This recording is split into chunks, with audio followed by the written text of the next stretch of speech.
Welcome to the second chapter of the 1937 edition of Think and Grow Rich, which is in the public domain. This is a recording for the Power Success for You YouTube Think and Grow Rich Mastermind channel. Chapter 2: Desire, the starting point of all achievement, the first step toward riches.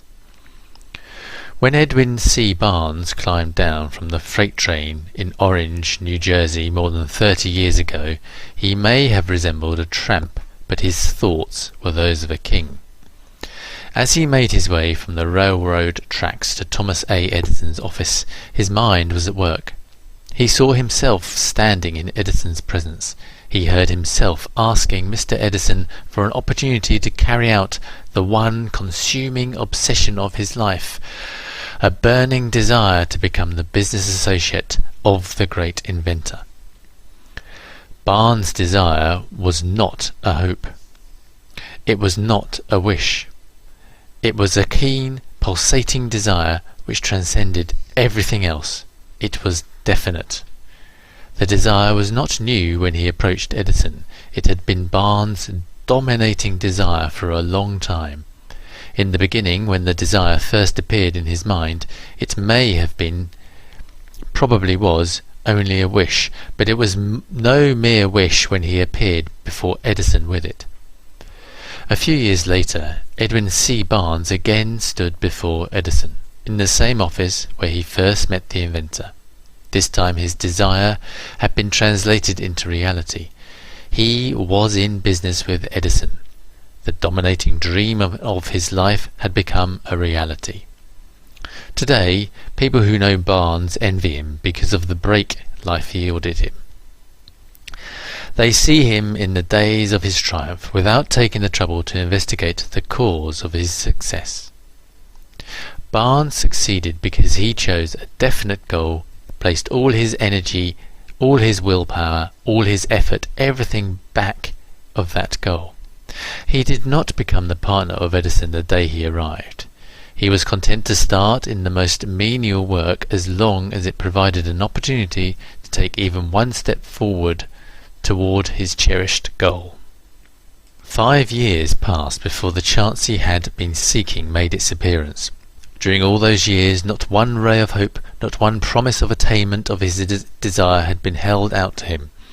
To everyone except himself he appeared only another cog in the Edison business wheel, but in his own mind he was the partner of Edison every minute of the time, from the very day that he first went to work there. It is a remarkable illustration of the power of a definite desire. Barnes won his goal because he wanted to be a business associate of Mr. Edison more than he wanted anything else. He created a plan by which to attain that purpose, but he burned all bridges behind him. He stood by his desire until it became the dominating obsession of his life, and finally a fact. When he went to Orange, he did not say to himself, "I will try to induce Edison to give me a job of some sort." He said, "I will see Edison and put him on notice that I have come to go into business with him." He did not say, "I will work there for a few months, and if I get no encouragement, I will quit and get a job somewhere else." He did not say, "I will start anywhere. I will do anything Edison tells me to do, but before I am through, I will be his associate." He did not say, "I will keep my eyes open for another opportunity in case I fail to get what I want in the Edison organization." He said, "There is but one thing in this world that I am determined to have, and that is a business association with Thomas A. Edison. I will burn all bridges behind me and stake my entire future on my ability to get what I want." He left himself no possible way of retreat. He had to win or perish. That is all there is to the Barnes story of success. A long while ago, a great warrior faced a situation which made it necessary for him to make a decision which ensured his success on the battlefield. He was about to send his armies against a powerful foe whose men outnumbered his own. He loaded his soldiers into boats, sailed to the enemy's territory, unloaded soldiers and equipment, and then gave the orders to burn the ships that had carried them. Addressing his men before the first battle, he said, "You see the boats going up in smoke. That means we cannot leave these shores alive unless we win. We now have no choice. We win or we perish." And they won. Every person who wins in any undertaking must be willing to burn his ships and cut all sources of retreat. Only by so doing can one be sure of maintaining that state of mind known as a burning desire to win, essential to success. The morning after the Great Chicago Fire, a group of merchants stood on State Street, looking at the smoking remains of what had once been their stores. They went into a conference to decide if they would try to rebuild or leave Chicago and start over in a more promising section of the country. They reached a decision, all except one, to leave Chicago. The merchant who decided to stay and rebuild pointed a finger at the remains of his store and said, "Gentlemen, on that very spot I will build the world's greatest store, no matter how many times it may burn down." That was more than 50 years ago. The store was built. It stands there today, a towering monument to the power of that state of mind known as a burning desire. The easy thing for Marshall Field to have done would have been exactly what his fellow merchants did. When the going was hard and the future looked dismal, they pulled up and went where the going seemed easier. Mark well this difference between Marshall Field and the other merchants, because it is the same difference which distinguishes Edwin C. Barnes from thousands of other young men who have worked in the Edison organization. It is the same difference which distinguishes practically all who succeed from those who fail. Every human being who reaches the age of understanding of the purpose of money wishes for it. Wishing will not bring riches, but desiring riches with a state of mind that becomes an obsession, then planning definite ways and means to acquire riches, and backing those plans with persistence which does not recognize failure, will bring riches. The method by which desire for riches can be transmuted into its financial equivalent consists of 6 definite practical steps, viz. First, fix in your mind the exact amount of money you desire. It is not sufficient merely to say, "I want plenty of money." Be definite as to the amount. There is a psychological reason for definiteness which will be described in a subsequent chapter. Second, determine exactly what you intend to give in return for the money you desire. There is no such reality as something for nothing. Third, establish a definite date when you intend to possess the money you desire. Fourth, create a definite plan for carrying out your desire and begin at once, whether you are ready or not, to put this plan into action. Fifth, write out a clear, concise statement of the amount of money you intend to acquire, name the time limit for its acquisition, state what you intend to give in return for the money, and describe clearly the plan through which you intend to accumulate it. Sixth, read your written statement aloud twice daily, once just before retiring at night, and once after arising in the morning. As you read, see and feel and believe yourself already in possession of the money. It is important that you follow the instructions described in these 6 steps. It is especially important that you observe and follow the instructions in the 6th paragraph. You may complain that it is impossible for you to see yourself in possession of the money before you actually have it. Here is where a burning desire will come to your aid. If you truly desire money so keenly that your desire is an obsession, you will have no difficulty in convincing yourself that you will acquire it. The object is to want money and to become so determined to have it that you convince yourself you will have it. Only those who become money conscious ever accumulate great riches. Money consciousness means that the mind has become so thoroughly saturated with the desire for money that one can see oneself already in possession of it. To the uninitiated, who has not been schooled in the working principles of the human mind, these instructions may appear impractical. It may be helpful to all who fail to recognize the soundness of the 6 steps to know that the information they convey was received from Andrew Carnegie, who began as an ordinary laborer in the steel mills, but managed, despite his humble beginning, to make these principles yield him a fortune of considerably more than $100 million. May be of further help to know that the 6 steps here recommended were carefully scrutinized by the late Thomas A. Edison, who placed his stamp of approval upon them as being not only the steps essential for the accumulation of money, but necessary for the attainment of any definite goal. The steps call for no hard labour, they call for no sacrifice, they do not require one to become ridiculous or credulous.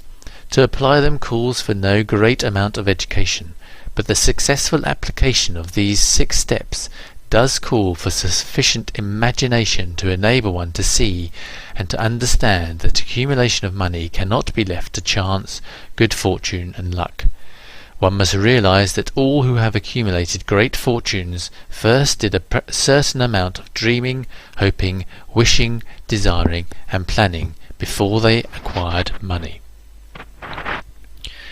You may as well know right here that you can never have riches in great quantities unless you can work yourself into a white heat of desire for money and actually believe you will possess it. You may as well know also that every great leader from the dawn of civilization down to the present was a dreamer. Christianity is the greatest potential power in the world today because its founder was an intense dreamer who had the vision and the imagination to see realities in their mental and spiritual form before they had been transmuted into physical form. If you do not see great riches in your imagination, you will never see them in your bank balance. Never in the history of America has there been so great an opportunity for practical dreamers as now exists. The 6-year economic collapse has reduced all men substantially to the same level. A new race is about to be run. The stakes represent huge fortunes which will be accumulated within the next 10 years.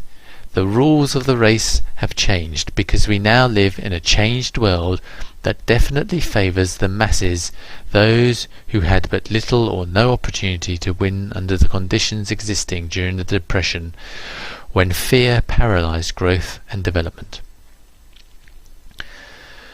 We who are in this race for riches should be encouraged to know that this changed world in which we now live is demanding new ideas, new ways of doing things, new leaders, new inventions, new methods of teaching, new methods of marketing, new books, new literature, new features for the radio, new ideas for moving pictures. Back of all this demand for new and better things, there is one quality which one must possess to win, and that is definiteness of purpose, the knowledge of what one wants, and a burning desire to possess it. The business depression marked the death of one age and the birth of another. This changed world requires practical dreamers who can and will put their dreams into action. The practical dreamers have always been and always will be the pattern makers of civilization. We who desire to accumulate riches should remember the real leaders of the world always have been men who harnessed and put into practical use the intangible, unseen forces of unborn opportunity, and have converted those forces, or impulses of thought, into skyscrapers, cities, factories, airplanes, automobiles, and every form of convenience that makes life more pleasant. Tolerance and an open mind are practical necessities of the dreamer of today. Those who are afraid of new ideas are doomed before they start. Never has there been a time more favourable to pioneers than the present. True, there is no wild and woolly West to be conquered, as in the days of the covered wagon, but there is a vast business, financial and industrial world to be remoulded and redirected along new and better lines. In planning to acquire your share of the riches, let no one influence you to scorn the dreamer. To win the big stakes in this changed world, you must catch the spirit of the great pioneers of the past, whose dreams have given to civilization all it has of value, the spirit which serves as lifeblood to our country. Your opportunity in mind to develop and market our talents. Let us not forget, Columbus dreamed of an unknown world, staked his life on the existence of such a world, and discovered it. Copernicus, the great astronomer, dreamed of a multiplicity of worlds and revealed them. No one denounced him as impractical after he had triumphed. Instead, the world worshipped at his shrine, thus proving once more that success requires no apologies, failure permits no alibis. If the thing you wish to do is right, and you believe in it, go ahead and do it. Put your dream across and never mind what they say if you meet with temporary defeat, for they, perhaps, do not know that every failure brings with it the seed of an equivalent success. Henry Ford, poor and educated, dreamed of a horseless carriage, went to work with what tools he possessed, without waiting for opportunity to favour him, and now evidence of his dreams belts the entire earth. He has put more wheels into operation than any man who ever lived, because he was not afraid to back his dreams. Thomas Edison dreamed of a lamp that could be operated by electricity, began where he stood to put his dreams into action, and despite more than 10,000 failures he stood by that dream until he made it a physical reality. Practical dreamers do not quit. Whelan dreamed of a chain of cigar stores, transformed his dream into action, and now the United Cigar Stores occupy the best corners in America. Lincoln dreamed of freedom for the black slaves, put his dream into action, and barely missed living to see a united North and South translate his dream into reality. The Wright brothers dreamed of a machine that would fly through the air. Now one may see evidence all over the world that they dreamed soundly. Marconi dreamed of a system for harnessing the intangible forces of the ether. Evidence that he did not dream in vain may be found in every wireless and radio in the world. Moreover, Marconi's dream brought the humblest cabin and the most stately manor house side by side. It made the people of every nation on earth backdoor neighbours. It gave the President of the United States a medium by which he may talk to all people of America at one time, and on short notice. It may interest you to know that Marconi's friends had him taken into custody and examined in a psychiatric hospital when he announced he had discovered a principle through which he could send messages through the air without the aid of wires or other direct physical means of communication. The dreamers of today fare better. The world has become accustomed to new discoveries. Nay, it has shown a willingness to reward the dreamer who gives the world a new idea. The greatest achievement was, at first and for a time, but a dream. The oak sleeps in the acorn, the bird waits in the egg, and in the highest vision of the soul a waking angel stirs. Dreams are the seedlings of reality. Awake, arise, and assert yourself, you dreamers of the world. Your star is now in the ascendancy. The world depression brought the opportunity you have been waiting for. It taught people humility, tolerance, and open-mindedness. The world is filled with an abundance of opportunity which the dreamers of the past never knew. A burning desire to be and to do is the starting point from which the dreamer must take off.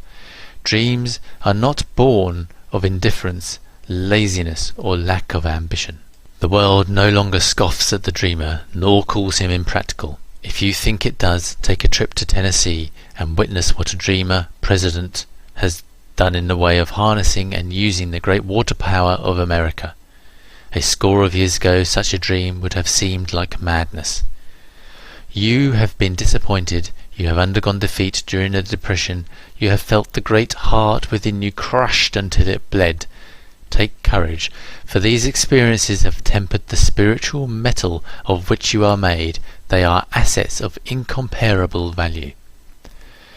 Remember too that all who succeed in life get off to a bad start, and pass through many heartbreaking struggles before they arrive. The turning point in the lives of those who succeed usually comes at the moment of some great crisis through which they are introduced to their other selves. John Bunyan wrote The Pilgrim's Progress, which is among the finest of all English literature, after he had been confined in prison and sorely punished because of his views on the subject of religion. O. Henry discovered the genius which slept within his brain after he had met with great misfortune and was confined to a prison cell in Columbus, Ohio. Being forced through misfortune to become acquainted with his other self and to use his imagination, he discovered himself to be a great author instead of a miserable criminal and outcast. Strange and varied are the ways of life, and stranger still are the ways of infinite intelligence, through which men are sometimes forced to undergo all sorts of punishment before discovering their own brains and their own capacity to create useful ideas through imagination. Edison, the world's greatest inventor and scientist, was a tramp telegraph operator. He failed innumerable times before he was driven finally to the discovery of genius which slept within his brain. Charles Dickens began by pasting labels on blackening pots. The tragedy of his first love penetrated the depths of his soul and converted him into one of the world's greatest authors. That tragedy produced first David Copperfield, then a succession of other works that made this a richer and better world for all who read his books. Disappointment over love affairs generally has the effect of driving men to drink and women to ruin, and this because most people never learn the act of transmuting their strongest emotions into dreams of constructive nature. Helen Keller became a deaf, dumb, and blind shortly after birth. Despite her greatest misfortune, she has written her name indelibly in the pages of history of the great. Her entire life has served as evidence that no one is ever defeated until defeat has been accepted as a reality. Robert Burns was an illiterate country lad. He was cursed by poverty and grew up to be a drunkard in the bargain. The world was made better for his having lived, because he clothed beautiful thoughts in poetry, and thereby plucked a thorn and planted a rose in its place. Booker T. Washington was born in slavery, handicapped by race and colour. Because he was tolerant, had an opening mind at all times, on all subjects, and was a dreamer, he left his impress for good on the entire race. Beethoven was deaf. Milton was blind, but their names will last as long as their time endures, because they dreamed and translated their dreams into organized thought. Before passing to the next chapter, kindle anew in your mind the fire of hope, faith, courage, and tolerance. If you have these states of mind and a working knowledge of the principles described, all else that you need will come to you when you are ready for it. Let Emerson state the thought in these words: every proverb, every book, every byword that belongs to thee for aid and comfort shall surely come home through the open or winding passages. Every friend whom not thy fantastic will, but the great and tender soul in thee craveth, shall lock thee in his embrace. There is a difference between wishing for a thing and being ready to receive it. No one is ready for a thing until he believes he can acquire it. The state of mind must be belief, not mere hope or wish. Open-mindedness is essential for belief. Closed minds do not inspire faith, courage, and belief. Remember, no more effort is required to aim high in life, so demand abundance and prosperity. then is required to accept misery and poverty. A great poet has correctly stated this universal truth through these lines. I bargained with life for a penny, and life would pay no more. However, I begged at the evening, when I counted my scanty store. For life is just employer. He gives you what you ask, but once you have set the wages, why, you must bear the task. I worked for a menial's hire, only to learn dismayed that any wage I had asked of life, life would have willingly paid. Desire outwits Mother Nature. As a fitting climax to this chapter, I wish to introduce one of the most unusual persons I have ever known. I first saw him 24 years ago, a few minutes after he was born. He came into the world without any physical signs of ears, and the doctor admitted, when pressed for an opinion, that the child might be deaf and mute for life. I challenged the doctor's opinion. I had the right to do so. I was the child's father. I, too, reached a decision, rendered an opinion, but I expressed the opinion silently in the secrecy of my own heart. I decided that my son would hear and speak. Nature could send me a child without ears, but nature could not induce me to accept the reality of the affliction. In my own mind I knew that my son would hear and speak. How? I was sure there must be a way, and I knew I could find it. I thought of the words of the immortal Emerson. The whole course of things goes to teach us faith. We need only obey. There is guidance for each of us, and by lowly listening we shall hear the right word. The right word. Desire. More than anything else, I desired that my son should not be a deaf mute.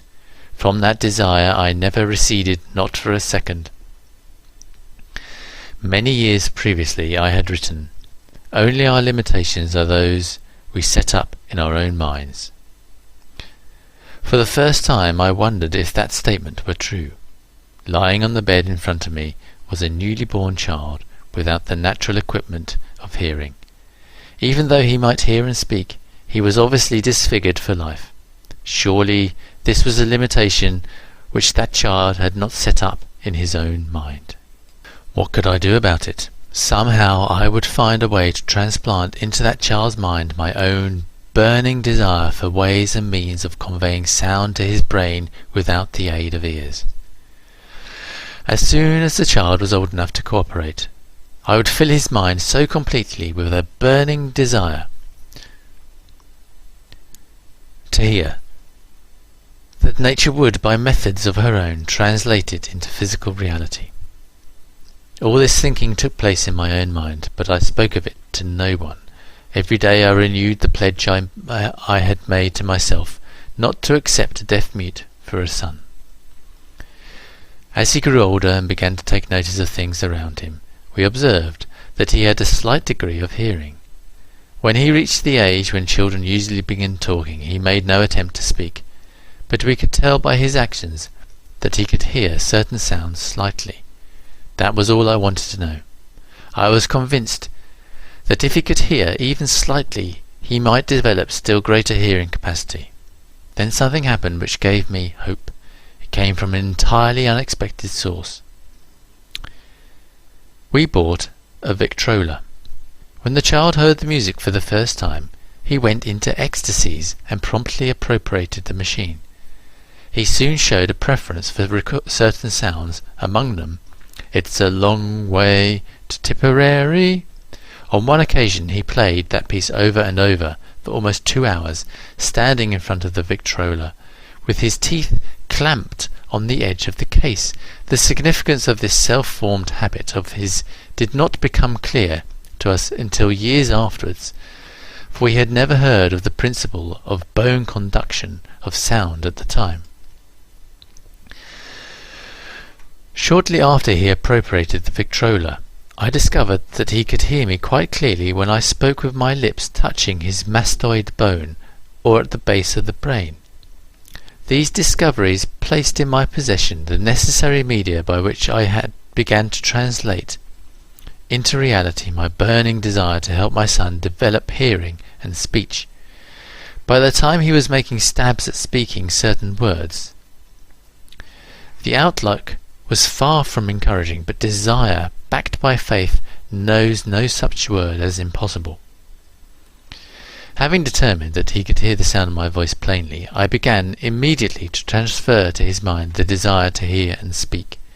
I soon discovered that the child enjoyed bedtime stories, so I went to work creating stories designed to develop in him self-reliance, imagination, and a keen desire to hear and to be normal. There was one story in particular which I emphasized by giving it some new and dramatic colouring each time it was told. It was designed to plant in his mind the thought that his affliction was not a liability but an asset of great value, despite the fact that all philosophy I had examined clearly indicated that every adversity brings with it the seed of an equivalent advantage. I must confess that I had not the slightest idea of how this affliction could ever become an asset. However, I continued my practice of wrapping that philosophy in bedtime stories, hoping the time would come when he would find some plan by which his handicap could be made to serve some useful purpose. Reason told me plainly that there was no adequate compensation for lack of ears and natural hearing equipment. Desire, backed by faith, pushed reason aside and inspired me to carry on. As I analysed the experience in retrospect, I can see now that my son's faith in me had much to do with the astounding results. He did not question anything I told him. I sold him the idea that he had a distinct advantage over his older brother, and that this advantage would reflect itself in many ways. For example, the teachers in school would observe that he had no ears, and because of this, they would show him special attention and treat him with extraordinary kindness. They always did. His mother saw that by visiting the teachers and arranging with them to give the child the extra attention necessary. I sold him the idea, too, that when he became old enough to sell newspapers — his older brother had already become a newspaper merchant — he would have a big advantage over his brother, for the reason that people would pay him extra money for his wares because they could see he was a bright, industrious boy despite the fact that he had no ears. We could notice that, gradually, the child's hearing was improving. Moreover, he had not the slightest tendency to be self-conscious because of his affliction. When he was about 7, he showed the first evidence that our method of servicing his mind was bearing fruit. For several months he begged for the privilege of selling newspapers, but his mother would not give her consent. She was afraid that his deafness made it unsafe for him to go out on the street alone.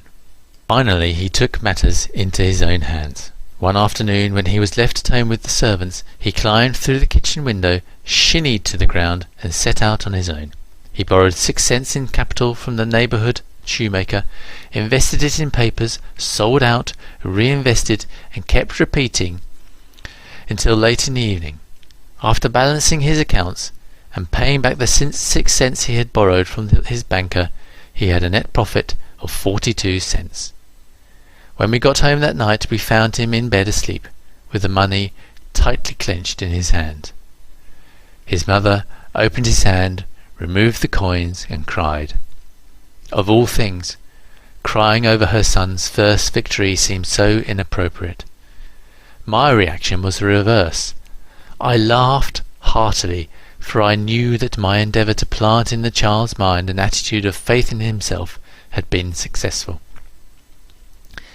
His mother saw in his first business venture a little deaf boy who had gone out into the streets and risked his life to earn money.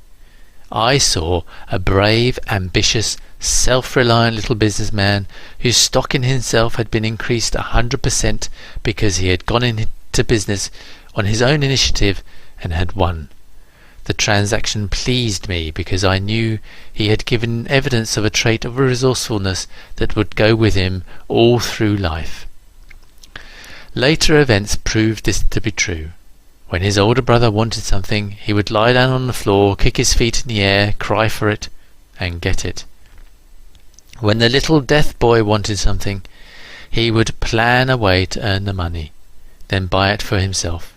He still follows that plan. Truly, my own son has taught me that handicaps can be converted into stepping stones on which one may climb towards some worthy goal, unless they are accepted as obstacles and used as alibis. The little deaf boy went through grades, high school and college without being able to hear his teachers, excepting when they shouted loudly at close range. He did not go to school for the deaf. We would not permit him to learn the sign language. We were determined that he would live a normal life and associate with normal children, and we stood by that decision, although it cost us many heated debates with school officials. While he was in high school, he tried an electrical hearing aid, but it was of no value to him, due, we believe, to a condition that was disclosed when the child was 6 by Dr. J. Gordon Wilson of Chicago, when he operated on one side of the boy's head and discovered that there were no sign of natural hearing equipment. During his last week in college, 18 years after the operation, something happened which marked the most important turning point of his life. Through what seems to be mere chance, he came into possession of another electrical hearing device, which was sent to him on trial. He was slow about testing it due to his disappointment with a similar device. Finally, he picked the instrument up and more or less carelessly placed it on his head, hooked up the battery, and lo, as if by a stroke of magic, his lifelong desire for normal hearing became a reality. For the first time in his life, he heard practically as well as any person with normal hearing. God moves in mysterious ways, his wonders to perform. Overjoyed because of the changed world which had been brought to him through his hearing device, he rushed to the telephone, called his mother, and heard her voice perfectly. The next day he plainly heard the voices of his professors in class for the first time in his life. Previously he could hear them only when they shouted at short range. He heard the radio. He heard the talking pictures. For the first time in his life he could converse freely with other people without the necessity of their having to speak loudly. Truly he had come into possession of a changed world. We had refused to accept nature's error, and by persistent desire we had induced nature to correct that error through the only practical means available. Desire had commenced to pay dividends, but the victory was not yet complete. The boy still had to find a definite and practical way to convert his handicap into an equivalent asset. Hardly realizing the significance of what had already been accomplished, but intoxicated with the joy of his newly discovered world of sound, he wrote a letter to the manufacturer of the hearing aid, enthusiastically describing his experience. Something in his letter, something perhaps which was not written on the lines, but back of them, caused the company to invite him to New York. When he arrived, he was escorted through the factory, and while talking with the chief engineer, telling him about his changed world, a hunch, an idea or inspiration, call it what you wish, flashed into his mind. It was this impulse of thought which converted his affliction into an asset, destined to pay dividends in both money and happiness to thousands for all time to come. The sum and substance of that impulse of thought was this. It occurred to him that he might be of help to the millions of deafened people who go through life without the benefit of hearing devices, if he could find a way to tell them the story of his changed world. Then and there he reached a decision to devote the remainder of his life to rendering useful service to the hard of hearing. For an entire month he carried on an intensive research, during which he analyzed the entire marketing system of the manufacture of the hearing device and created ways and means of communicating with the hard of hearing all over the world for the purpose of sharing with them his newly discovered changed world. When this was done, he put into writing a 2-year plan based upon his findings. When he presented the plan to the company, he was instantly given a position for the purpose of carrying out his ambition. Little did he dream when he went to work that he was destined to bring hope and practical relief to thousands of deafened people who, without his help, would have been doomed forever to deaf mutism. Shortly after he became associated with the manufacture of his hearing aid, he invited me to attend a class conducted by his company for the purpose of teaching deaf mutes to hear and to speak. I had never heard of such a form of education. Therefore I visited the class, sceptical but hopeful that my time would not be entirely wasted. Here I saw a demonstration which gave me a greatly enlarged vision of what I had done to arouse and keep alive in my son's mind the desire for normal hearing. I saw deaf mutes actually being taught to hear and speak through the application of the self-same principle I had used more than 20 years previously in saving my son from deaf mutism. Thus, through some strange turn of the wheel of fate, my son Blair and I have been destined to aid in correcting deaf mutism for those as yet unborn, because we are the only living human beings, as far as I know, who have established definitely the fact that deaf mutism can be corrected to the extent of restoring to normal life those who suffer with this affliction. It has been done for one, it will be done for others. There is no doubt in my mind that Blair would have been a deaf mute all his life if his mother and I had not managed to shape his mind as we did. The doctor who attended at his birth told us confidentially the child might never hear or speak. A few weeks ago, Dr. Irvin Voorhees, a noted specialist on such cases, examined Blair very thoroughly. He was astounded when he learned how well my son now hears and speaks, and said his examination indicated that theoretically the boy should not be able to hear at all. But the lad does hear, despite the fact that X-ray pictures show there is no opening in the skull whatsoever from where his ears should be in the brain. I planted in his mind the desire to hear and talk and live as a normal person. There went with that impulse some strange influence which caused nature to become a bridge builder and span the gulf of silence between his brain and the outer world by some means which the keenest medical specialists have not been able to interpret. It would be sacrilege for me to even conjecture as to how nature performed this miracle. It would be unforgivable if I neglected to tell the world as much as I know of the humble part I assumed in the strange experience. It is my duty and a privilege to say I believe, and not without reason, that nothing is impossible to the person who backs desire with enduring faith. Verily, a burning desire has devious ways of transmuting itself into its physical equivalent. Blair desired normal hearing. Now he has it. He was born with a handicap which might easily have sent one with a less defined desire to the street with a bundle of pencils and a tin cup. That handicap now promises to serve as the medium by which he will render useful service to millions of hard of hearing, also to give him useful employment at an adequate financial compensation the remainder of his life.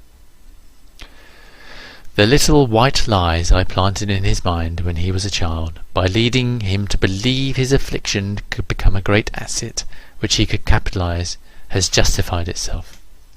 Verily, there is nothing right or wrong which belief plus a burning desire cannot make real. These qualities are free to everyone. In my experience in dealing with men and women who had personal problems, I never handled a single case which more definitely demonstrates the power of desire. Authors sometimes make the mistake of writing of subjects of which they have but superficial or very elementary knowledge. It has been my good fortune to have had the privilege of testing the soundness of the power of desire through the affliction of my own son.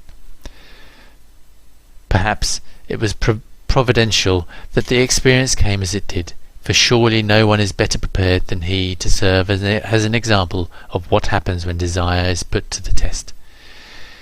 If Mother Nature bends to the will of desire, is it logical that mere men can defeat a burning desire?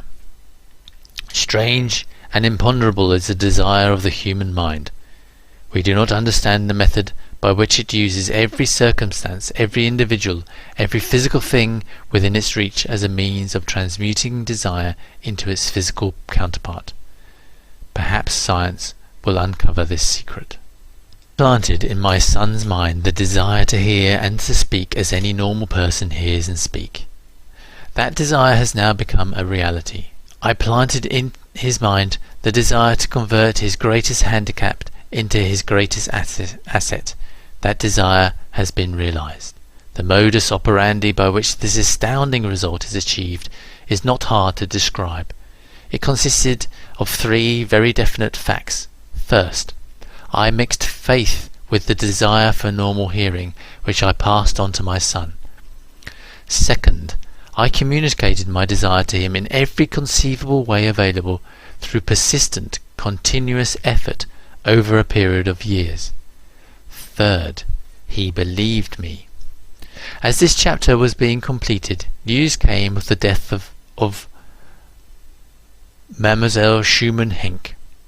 One short paragraph in the news dispatch gives the clue to this unusual woman's stupendous success as a singer. I quote the paragraph because the clue it contains is none other than desire. Early in her career, Madame Schumann-Heink visited the director of the Vienna Court Opera to have him test her voice. But he did not test it. After taking one look at the awkward and poorly dressed girl, he exclaimed, none too gently, "With such a face and with no personality at all, how can you ever expect to succeed in opera? My good child, give up the idea. Buy a sewing machine, go to work. You can never be a singer." Never is a long time. The director of the Vienna Court Opera knew much about the technique of singing. He knew little about the power of desire when it assumes the proportion of an obsession. If he had known more of that power, he would not have made the mistake of condemning genius without giving it an opportunity. Several years ago, one of my business associates became ill. He became worse as time went on, and finally was taken to the hospital for an operation. Just before he was wheeled into the operating room, I took a look at him and wondered how anyone as thin and emaciated as he could possibly go through a major operation successfully. The doctor warned me that there was little, if any, chance of my ever seeing him alive again. But that was just the doctor's opinion. It was not the opinion of the patient. Just before he was wheeled away, he whispered feebly, "Do not be disturbed, Chief. I'll be out of here in a few days." The attending nurse looked at me with pity, but the patient did come through safely. After it was all over, his physician said, nothing but his own desire to live saved him. He never would have pulled through if he had not refused to accept the possibility of death. I believe in the power of desire backed by faith, because I have seen this power lift men from lowly beginnings to places of power and wealth. I have seen it rob the grave of its victims.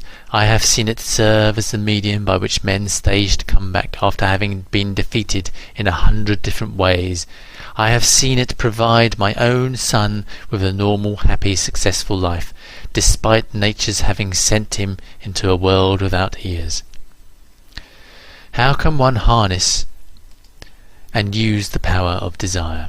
This has been answered through this and the subsequent chapters of this book. This message is going out to the world at the end of the longest and perhaps the most devastating depression America has ever known. It is reasonable to presume that the message may come to the attention of many who have been wounded by the depression. Those who have lost their fortunes, others who have lost their positions, and great numbers who must reorganize their plans and stage a comeback.